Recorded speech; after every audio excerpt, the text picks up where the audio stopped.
ان سے کوئی رابطہ کریں یہ ممکن ہی نہیں ہے جناب، وہ ہر بار نئے نمبر سے کال کرتے ہیں اور ان کا ہر نمبر سیٹلائٹ ہوتا ہے، وہ کام کی مناسبت سے تنظیم منتخب کرتے ہیں اور پھر اسے بھاری معاوضہ دے کر اپنا کام کراتے ہیں، ایلس نے کہا۔ میں کیوں تم پر یقین کر لوں کہ جو تم کہہ رہے ہو وہ صحیح ہے، ٹرومین نے کہا۔ میں آپ کے بارے میں جانتا ہوں جناب، آپ پتھروں کو بھی بولنے پر مجبور کر سکتے ہیں، میں بھی زندہ رہنا چاہتا ہوں، اس لیے میں نے آپ کو خود کال کر کے ہر بات سچ سچ بتا دی ہے۔ اس کی آپ اپنے ذرائع سے تصدیق بھی کر سکتے ہیں، اگر میری ایک بھی بات غلط ثابت ہو تو آپ بے شک یہاں آ کر مجھے گولی مار دینا، ایلس نے کہا۔ جس نمبر سے تمہیں سائرل کے چیف نے کال کیا تھا وہ نمبر بتاؤ مجھے، ٹرومین نے کہا۔ مجھے ایک ہفتہ قبل کال کیا گیا تھا جناب، وہ فون نمبر میرے فون کی میموری میں موجود ہوگا جسے ٹریس کرنا پڑے گا، ایلس نے کہا۔ ٹھیک ہے، نمبر ٹریس کرو پھر مجھے بتاؤ، تب تک میں عمران صاحب کو کال کر کے تمہاری بتائی ہوئی باتیں بتا دیتا ہوں۔ اگر انہوں نے تمہاری باتوں پر یقین کر لیا تو ٹھیک ہے، ورنہ تم دنیا کے کسی کونے میں بھی چھپ کر جاؤ لیکن میں تم تک پہنچ جاؤں گا، اور پھر تمہارا کیا انجام ہوگا اس کے شاید تم تصور بھی نہ کر سکو، گڈ بائے۔ دوسری طرف سے ٹرومین نے انتہائی سخت اور کرخت لہجے میں کہا تو اس کے ساتھ ہی رابطہ ختم ہو گیا۔ تو ایلس نے ایک طویل سانس لیا اور ریسیور کریڈٹ پر رکھا اور کرسی کی پشت سے ٹیک لگا کر سکون سے آنکھیں موند کر بیٹھ گیا۔ عمران دانش منزل کے آپریشن روم میں داخل ہوا تو بلیک زیرو اس کے احترام میں اٹھ کر کھڑا ہو گیا۔ بیٹھو، سلام و دعا کے بعد عمران نے اپنی مخصوص کرسی پر بیٹھتے ہوئے کہا تو بلیک زیرو بھی بیٹھ گیا۔ آپ شاید ہسپتال سے آ رہے ہیں، بلیک زیرو نے عمران کی طرف غور سے دیکھتے ہوئے کہا۔ تمہیں کیسے پتا چلا کہ تم نے علم نجوم سیکھنا شروع کر دیا ہے، عمران نے مسکراتے ہوئے کہا تو بلیک زیرو بے اختیار ہنس پڑا۔ میں نے آپ کو جوتے دے کر اندازہ لگایا ہے، بلیک زیرو نے مسکراتے ہوئے کہا۔ لوگ جوتے کھا کر سیدھے ہوتے ہیں یہ تو سنا تھا، تم جوتے دے کر اندازے لگاتے ہو یہ آج ہی دیکھ رہا ہوں، عمران نے مسکراتے ہوئے کہا تو بلیک زیرو بے اختیار ہنس پڑا۔ جو لطف ماں کے ہاتھوں سے جوتے کھانے کا ہے وہ کسی اور کے جوتے کھانے کا نہیں، اور ماں بھی ایسی ہو جو سر پر جوتا تابڑ توڑ برسائے، بلیک زیرو نے کہا تو اس پر عمران ہنس پڑا اور اس کا ہاتھ بے اختیار اپنے سر پر پہنچ گیا۔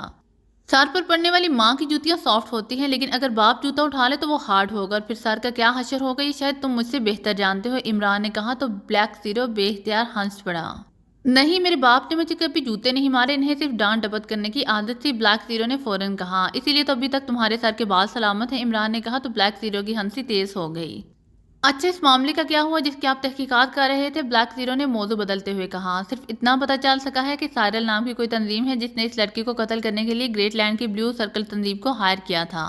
بلیو سرکل کا سربراہ ایلس ہے، اس نے یہ کام گریٹ لینڈ میں وہیں بیٹھے بیٹھے پاکیشا کے انڈر ورلڈ کے ایک آدمی ڈیوس کو سونپ دیا تھا جو ٹارگٹ کلنگ کراتا ہے۔ جب ڈیوس کو کام ملا تو اس نے اپنے خاص آدمی کو اس لڑکی کی تصویر دے کر اس کی تلاش اور اسے ہلاک کرنے پر لگا دیا۔ اس آدمی کا نام ماسٹر شوگی تھا۔ ماسٹر شوگی کے پاس لڑکی کا نام و پتہ نہ تھا، وہ ایک تصویر لے کر لڑکی کو پورے شہر میں تلاش کرتا پھر رہا تھا، پھر اسے لڑکی ایک شاپنگ مال کے سامنے نظر آ گئی، اس نے تصویر کے ذریعے ہی لڑکی پہچانی تھی اور پھر نے اسی لڑکی کو دیکھتے ہی اس پر گولیوں کی بوچھاڑ کر دی۔ جولیا بھی اسی شاپنگ مال میں تھی اور وہ اتفاق سے اپنی شاپنگ مکمل کر کے اس لڑکی کے ساتھ باہر آ گئی۔ جب ماسٹر شوگی نے فائرنگ کی تو اس کی زد میں جولیا بھی آ گئی، اس طرح دونوں ہسپتال پہنچ گئی۔ جولیا کو چونکہ ایک گولی لگی تھی اس لیے وہ بچ گئی اور جلد ہوش میں آ گئی تھی، لیکن لڑکی کو لگنے والی گولیوں کی تعداد زیادہ تھی، اس کی جان تو بچ گئی ہے اور اسے کچھ دیر کے لیے ہوش بھی آیا تھا، لیکن ہوش میں آنے کے بعد وہ کومے میں چلی گئی ہے اور اب وہ ہسپتال کے بستر پر پڑی نہ زندوں میں شمار ہو رہی ہے اور نہ ہی مردوں میں۔ ہماری ساری بھاگ دوڑ تو بیکار گئی ہے، اب وہ کومے سے باہر آئے گی تو تب ہی معلوم ہوگا کہ وہ کون ہے اور اسے ہلاک کرنے کی کوشش کیوں کی گئی ہے اور اس کا سائرل سے کیا تعلق ہے، تب تک ہم سوائے ہاتھ پر ہاتھ رکھ کر بیٹھنے کے اور کیا کر سکتے ہیں، عمران نے ساری تفصیل بتاتے ہوئے کہا۔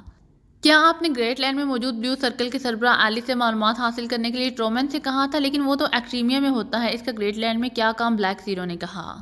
اس کی اتفاق سے مجھے کال آئی تھی کہ ایک نجی کام کے سلسلے میں وہ گریٹ لینڈ میں موجود تھا، جب اس نے مجھے بتایا کہ وہ گریٹ لینڈ میں موجود ہے تو میں نے ایلس سے معلومات حاصل کرنے کے لیے خود جانے یا ٹائیگر کو بھیجنے کے بجائے اسی سے کام لینے کا فیصلہ کیا اور اسے ساری بات بتا دی، لیکن اس سے پہلے کہ وہ ایلس سے ملنے اس کے مخصوص ٹھکانے پر جاتا، ایلس کو شاید اپنے ذرائع سے معلوم ہو گیا کہ اس معاملے کی تحقیق کرنے کے لیے بلیک تھنڈر کا سابقہ ایجنٹ اس کے پاس پہنچ رہا ہے، اس لیے اس نے فوراً ٹرومین کا پتہ کرایا اور پھر وہ جس ہوٹل میں ٹھہرا تھا اس نے وہاں کال کر کے خود ہی ٹرومین کو ساری تفصیل بتا دی تھی۔ وہ شاید اس بات سے ڈر گیا تھا کہ ٹرومین اس تک پہنچ گیا تو وہ اس پر شدید تشدد کر کے اس سے معلومات حاصل کرے گا، اس نے تشدد سے بچنے کے لیے خود ہی ساری حقیقت بتا دی، چونکہ اس نے یہ کام سائرل کے لیے کیا تھا۔ سائرل یورپی ممالک کے ساتھ ساتھ پوری دنیا پر اثر انداز ہونے والی نئی اور انتہائی طاقتور تنظیم سمجھی جاتی ہے جس کے بارے میں خبر رساں ایجنسیوں کے پاس کوئی معلومات نہیں ہے اور نہ ہی سائرل کے بارے میں کوئی جانتا ہے، اس لیے ایلس نے ساری ذمہ داری سائرل پر ڈال کر اپنی جان چھڑا لی تھی، عمران نے کہا۔ کیا یہ ضروری ہے کہ اس نے ٹرومین کو جو بتایا ہے وہ سچ ہے، بلیک زیرو نے کہا۔ ٹرو مین کے کہنے کے مطابق وہ سچ بول رہا تھا۔ اس نے ایلس سے سائرل کو وہ نمبر بھی حاصل کر لیا ہے جس نمبر سے سائرل کے چیف نے ایلس کو کال کر کے لڑکی کے قتل کا کام سونپا تھا۔ اس کے علاوہ ٹرو مین میری طرف بولنے والے کے لہجے سے بھی اندازہ لگانے کا ایکسپرٹ ہے کہ وہ جھوٹ بول رہا ہے کہ سچ۔ عمران نے کہا تو کیا اس نمبر سے سائرل کا پتہ چل سکتا ہے کہ وہ کون ہے اور اس کا ہیڈ کوارٹر کہاں ہے؟ میں نے سائرل کے بارے میں سنا ہے کہ یہ تنظیم نئی ضرور ہے لیکن یہ تیزی سے پوری دنیا میں پھیلتی جا رہی ہے۔ اس تنظیم کا بنیادی ڈھانچہ کہاں رکھا گیا، اس کا کس ملک سے تعلق ہے اور اس تنظیم کو چلانے والا کون ہے اور اس کے بارے میں یورپی تنظیمیں اور سرکاری ایجنسیاں بھی کوئی معلومات حاصل نہیں کر سکی ہیں۔ اس تنظیم کے بارے میں کہا جاتا ہے کہ اس تنظیم کا گٹھ اور صرف مجرم تنظیموں سے ہے۔ سائرل کی چیف جو خود کو ہی سائرل کہتا ہے کسی بھی تنظیم کے سربراہ کو ایک کال کرتا ہے اور اسے اپنا کام سونپ دیتا ہے۔ جو اس کا کام کرتا ہے سائرل کی طرف سے اس کے بینک اکاؤنٹ میں بھاری معاوضہ ٹرانسفر کر دیا جاتا ہے اور جو سائرل کی بات ماننے سے انکار کرتا ہے یہ اس کا کام پورا نہیں کرتا۔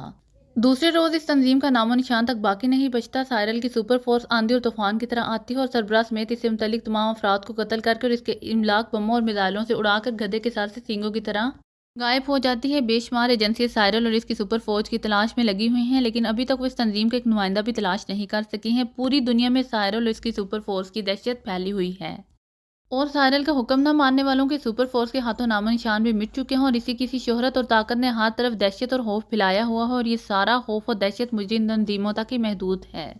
اس تنظیم نے آج تک کسی سرکاری ایجنسی کے خلاف کام نہیں کیا اور نہ ہی کسی ملک کے خلاف کام کر کے اسے نقصان پہنچانے کی کوشش کی ہے۔ اس لیے اس تنظیم کے بارے میں معلومات حاصل کرنے کے لیے سرکاری ایجنسیاں کام ضرور کر رہی ہیں لیکن اسے مٹانے اور جڑ سے اکھاڑنے کی ایک کوشش بھی نہیں کی گئی ہے جس کی وجہ سے اس تنظیم کو یورپ سے نکل کر پوری دنیا میں پھیلنے کا موقع مل رہا ہے۔ بلیک زیرو نے کہا کافی تفصیل جانتے ہو تم اس تنظیم کے بارے میں، کہیں پاکیزہ سیکرٹ سروس چھوڑ کر اس تنظیم میں شامل ہونے کا پروگرام تو نہیں بن گیا تمہارا؟ عمران نے مسکراتے ہوئے کہا ایسی بات نہیں ہے۔ جب سے سائرل کا نام میرے سامنے آیا ہے میں نے یہاں بیٹھ کر اس کراس ورلڈ آرگنائزیشن سمیت پوری دنیا میں اس کی معلومات فروخت کرنے والی ایجنسیوں سے اس کے بارے میں معلومات حاصل کرنے کی کوشش کی تھی جس کے نتیجے میں ساری باتیں معلوم ہوئی ہیں۔ بلیک زیرو نے کہا اور کیا پتہ چلا ہے اس تنظیم کے بارے میں؟ عمران نے اس بات میں سر ہلا کر کہا مزید کچھ نہیں معلوم ہو سکا۔ یورپ میں سائرل سے زیادہ اس کی سپر فورس کی دہشت ہے۔ سائرل تو محض احکامات دینے تک محدود ہے اور وہ ہر بار نئے سیٹلائٹ نمبر سے کسی بھی مجرم تنظیم کے سربراہ کو کال کرتا ہے اور اسے اپنا کام کرنے کا حکم دے دیتا ہے۔ وہ ان ممالک میں اپنا کام دوسری تنظیموں کے ذریعے کرتا ہے جہاں اس کا نیٹ ورک نہیں ہے جیسے پاکیزہ۔ شاید پاکیزہ میں ابھی تک سائرل نے اپنا نیٹ ورک قائم نہیں کیا اس لیے اس نے گریٹ لینڈ کی تنظیم بلیو سرکل کی خدمات حاصل کی اور اسے پاکیزہ میں اس لڑکی کے قتل کا ٹاسک دیا تھا۔ بلیک زیرو نے کہا اگر سائرل ہر بار نمبر بدلتا ہے پھر ٹرو مین کو ملنے والے اس کے نمبر کا کوئی فائدہ نہیں ہوگا۔ اس نے کہا تھا کہ وہ اکریمیا واپس جا کر اپنے جدید پاور سسٹم سے اس سیٹلائٹ نمبر کا سراغ لگائے گا اور پتہ کرنے کی کوشش کرے گا کہ سائرل کون ہے اور اس نے ایلس کو کہاں سے کال کیا تھا۔ عمران نے کہا اگر آپ کو میری ویڈیو پسند آئے تو please like, share and subscribe کرنا مت بھولیے گا۔ جزاک اللہ۔